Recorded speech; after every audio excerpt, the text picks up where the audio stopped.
बिस्मिल्लाहिर्रहमानिर्रहीम अस्सलाम वालेकुम friends. Hello guys, welcome to legal YouTuber channel. दोस्तों, उम्मीद है आप सब खैरियत से होंगे। दोस्तों, काफ़ी ज़्यादा लोग पूछते हैं कि सर, जिन लोगों के पास एजुकेशन नहीं है, आइल्स नहीं है, तो क्या वो लोग अप्लाई कर सकते हैं कनाडा के लिए? इस क्वेश्चन के अलावा दोस्तों, एक और सबसे ज़्यादा पूछे जाने वाला सवाल है कि सर, हमारी एज बहुत ज़्यादा है, तो क्या हम कनाडा जा सकते हैं?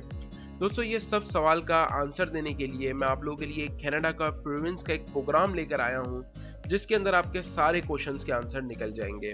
अब जिन लोगों के पास एजुकेशन नहीं है, आइल्स नहीं है या फिर एज ज़्यादा है, वो इस प्रोग्राम के अंदर अप्लाई कर सकते हैं। तो चलिए दोस्तों, करते हैं इस वीडियो को शुरू। मेरा नाम है राजिक और आप देख रहे हैं लीगल यूट्यूबर चैनल। तो चलिए शुरू करते हैं।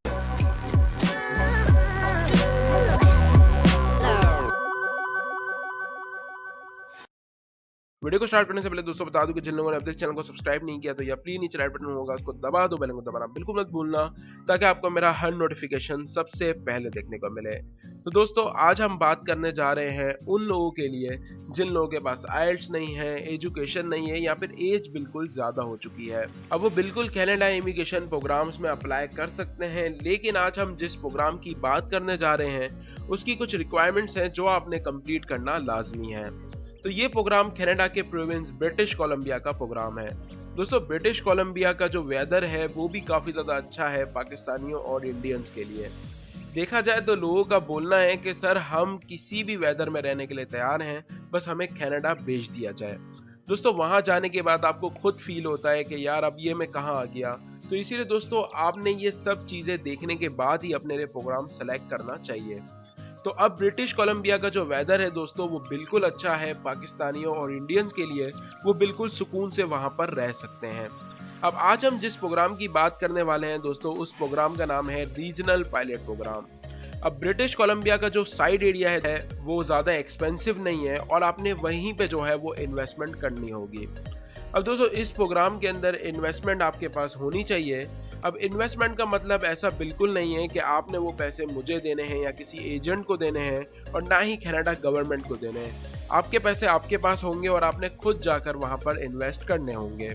अब दोस्तों, इसके अलावा और भी इन्वेस्टमेंट प्रोग्राम्स हैं ब्रिटिश कोलंबिया के, लेकिन उसमें होता यह है कि ये जो मैं आपको प्रोग्राम बता रहा हूँ ये साइड एरियाज के लिए है, जो कि ज़्यादा एक्सपेंसिव नहीं होते, जिनके पास ज़्यादा पैसे नहीं होते, वो वहाँ रहते हैं या वहाँ बिजनेस करते हैं।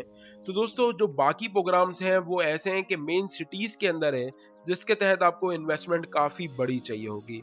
लेकिन अभी जो मैं बात करने वाला हूँ वो नॉर्मल इन्वेस्टर्स के लिए, मतलब कि छोटी मोटी जो इन्वेस्ट कर सकते हैं वो लोग यहाँ पे जा सकते हैं। अब हम बात करते हैं दोस्तों कि इन्वेस्टमेंट कितनी शो करनी होगी। तो दोस्तों, आपके पास कम से कम 1 लाख कैनेडियन डॉलर जो है वो फंड मौजूद होना चाहिए, और साथ ही में आपके पास कितनी प्रॉपर्टी है अपनी कंट्री के अंदर, कितने एसेट्स हैं, वो भी आपने शो करने होंगे, जो कि तकरीबन भी 3 लाख कैनेडियन डॉलर तक होने चाहिए। तो ही आप इस प्रोग्राम के अंदर एलिजिबल हो जाओगे। अब अगर आपकी वाइफ के पास भी कोई प्रॉपर्टी है तो वो भी आप अपने बिहाफ पे शो कर सकते हो। अच्छा, इसके अलावा आपके पास 3 साल का वर्क एक्सपीरियंस होना लाजमी है। अब आपकी कंट्री में जो भी आप बिजनेस करते हो या जॉब करते हो, उसके अंदर आपके पास 3 साल का एक्सपीरियंस होना लाजमी है।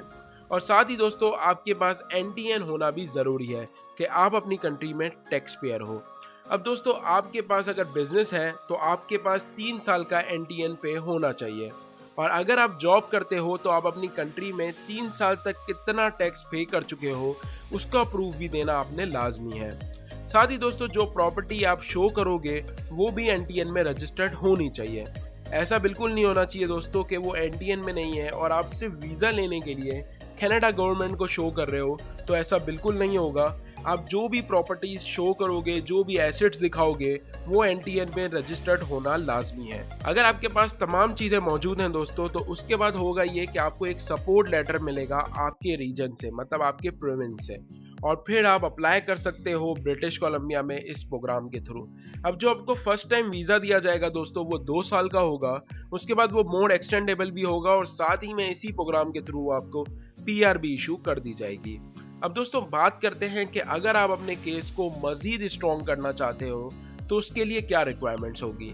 अब जो मैं रिक्वायरमेंट्स आपको बताने जा रहा हूं दोस्तों, ये ज़रूरी नहीं है, लेकिन अगर आप अपना केस ज़्यादा स्ट्रॉन्ग करना चाहते हो तो फिर आप ये कर सकते हो। वैसे जो मैंने आपको ऊपर रिक्वायरमेंट्स बताई फंड्स की, वो आपके पास होना लाजमी है। इसके बगैर आप इस प्रोग्राम के अंदर एलिजिबल नहीं हो पाओगे। अब यहाँ पे जो नंबर 1 के ऊपर रिक्वायरमेंट है दोस्तों, वो है एज की। अगर आपकी एज 25 से लेके 49 है तो आपका केस मजीद स्ट्रॉन्ग हो सकता है। एजुकेशन की बात करें तो दोस्तों, अगर आपके पास एजुकेशन इंटरमीडिएट भी होगी तो भी आपका केस मजीद स्ट्रॉन्ग हो जाएगा।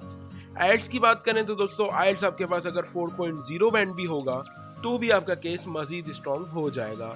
अब यहाँ पे दोस्तों बात करें प्रोसेसिंग टाइमिंग की, क्योंकि काफ़ी ज़्यादा लोग ये पूछते हैं कि सर अगर हम अप्लाई करते हैं तो कितना टाइम लग सकता है वीज़ा मिलने में। तो दोस्तों अगर आप अप्लाई करते हो तो तकरीबन भी जो इसकी प्रोसेसिंग टाइमिंग है वो 1 साल की है, मतलब आपको 1 साल तक जो है वो वेट करना होगा। अब यहाँ पे बात करें दोस्तों कि हम कैसे इसके लिए अप्लाई कर सकते हैं, क्योंकि हर वीडियो में हर कोई यही बोलता है कि सर आप ये बताते नहीं पूरी तरीके से कि किस तरीके से अप्लाई करना है। देखा जाए तो दोस्तों कनाडा की ऑफिशियल वेबसाइट पे इसे अप्लाई किया जाता है, लेकिन फिर भी मैं आपको बता देता हूँ स्टेप बाय स्टेप कि आप कैसे अप्लाई कर सकते हो। नंबर 1 के ऊपर आपको ECA कराना होगा अपने तमाम डॉक्यूमेंट्स का, जितने भी आपके पास प्रॉपर्टी के डॉक्यूमेंट्स हैं, इसके अलावा आपकी एजुकेशन के डॉक्यूमेंट्स हैं, कोई भी चीज़ के डॉक्यूमेंट्स हैं, सबसे पहले आपने ECA कराना होगा। उसी के अंदर आपको पता चलेगा कि आप इसके अंदर एलिजिबल हो या फिर नहीं हो। अगर आप इसे क्लियर कर जाते हो तो फिर उसके बाद आपका वीज़ा का प्रोसेस शुरू हो जाता है। अब वीज़ा के प्रोसेस में सीन ही होगा दोस्तों कि सबसे पहले आपको एक विजिट वीज़ा दिया जाएगा। देखा जाए तो इसे विजिट वीज़ा भी नहीं कहा जा सकता, ना ही टूरिस्ट वीज़ा कहा जा सकता है। ये एक नॉर्मल वीज़ा होता है और ये उनके लिए दिया जाता है जो कि बिजनेस के लिए कनाडा जाना चाहते हैं। अब आपने उस वीज़ा के ऊपर कनाडा जाना होगा जिसके अंदर आपकी फैमिली शामिल नहीं होगी। आपको अकेले जाना होगा और वहाँ पे जाके आप 2 महीना 3 महीना स्टे कर सकते हो उस वीज़ा के ऊपर, और ये देख सकते हो कि आपको बिजनेस कहाँ खोलना है। सारी चीज़ें देखने के बाद कि आप वहाँ पे रह पाओगे या नहीं रह पाओगे, कितना इन्वेस्टमेंट करना होगा, कौन से बिजनेस में इन्वेस्ट करना चाहते हो, ये सारी चीज़ों का आपने प्लान करना होगा उस वीज़ा पर जाकर। उसके बाद जब आप वहाँ से वापस आ जाओगे तो फिर आपने एक बिजनेस प्लान तैयार करना होगा। अब बिजनेस प्लान के अंदर ऐसा बिल्कुल नहीं होगा कि आप ये बता दो कि भाई मैंने ये प्रॉपर्टी देखी है, ये प्रॉपर्टी मैं बाय कर लेता हूँ, तो ऐसा बिल्कुल भी नहीं होगा दोस्तों। आपने बिजनेस के बारे में बताना है कि आप वहाँ क्या बिजनेस करोगे, लाइक गैस स्टेशन हो गया, इसके अलावा माइनिंग बिजनेस हो गए, एग्रीकल्चर के बिजनेस हो गए। ये बिजनेस जो है वो आप अपने बिजनेस प्लान में शामिल कर सकते हो और कनाडा गवर्नमेंट को दिखा सकते हो कि मैं ये करने का सोच रहा हूँ कनाडा में। अब दोस्तों ये चीज़ें दिखाने के बाद हो सकता है कि कनाडा गवर्नमेंट जो है वो आपको एडवाइस करे कि आप ये बिजनेस खोल लो, इसकी कनाडा को काफ़ी ज़्यादा ज़रूरत है। तो आपने वो चीज़ भी देखनी होगी, आप उसे डिनाई नहीं कर सकते।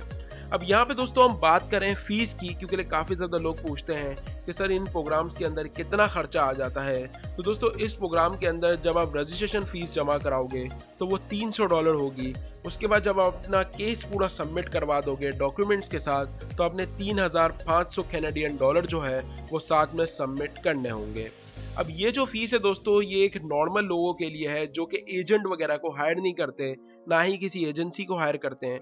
अगर आप किसी एजेंट या एजेंसी को हायर करते हो तो उसकी फीस आपने अलग से देनी होगी, मतलब अलग से देनी होगी। उसकी फीस इसमें शामिल नहीं है। आपका जो टोटल जो खर्चा है अगर आप खुद जो है वो अप्लाई करोगे वो $3,800 कैनेडियन डॉलर आएगा।